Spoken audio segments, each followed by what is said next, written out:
मेरा ये पैगाम पाकिस्तान के मसीही लोगों के लिए है बिलख़ुसूस, और मेरी दरख्वास्त ये है कि दोस्तों, प्यारे भाइयों, जो जो मसीही हैं, उनके लिए वो ये पैगाम है कि यार, जब आप सेमिनरी कर लेते हो, चंद आपको डिग्रीज़ मिल जाती हैं, तो प्लीज़ खुदारा गुरूर मत करें।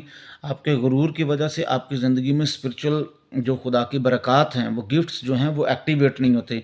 ना प्रोफेटिक अनॉइंटिंग होता है, ना नबूवत, ना वर्ड ऑफ नॉलेज, ना वर्ड ऑफ विजडम होता है। तो खुदारा ना अपनी सादगी पर गुरूर करें, ना अपने इल्म पर गुरूर करें, और खुदा के कलाम के दायरे कार में रहकर चलें, और ताकि आपकी तरक्की हो, खुदा आपको बरकत दे।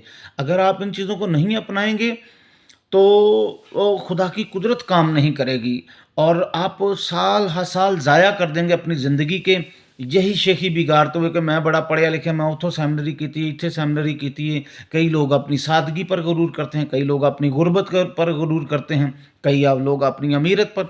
तो आप जिस भी हाल में हैं, खुदारा गुरूर मत करें, चूँकि गुरूर जो भी करता है उसकी ज़िंदगी में खुदा के जो गिफ्ट्स हैं, खुदा की जो नेमतें हैं, वो काम नहीं करती।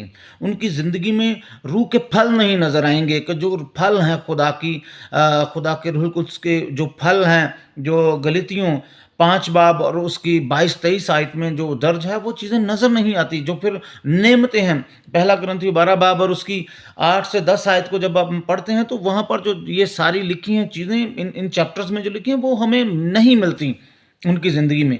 ये इसका नतीजा क्या है? लोगों के पास ज़रा सी बरकत आ जाती है तो वो बहुत ज़्यादा मगरूर हो जाते हैं। मगरूर मत हों आप, जो कुछ भी हैं सादगी में रहें, अच्छे तरीके से चलें और खुदा के ताबे रहें।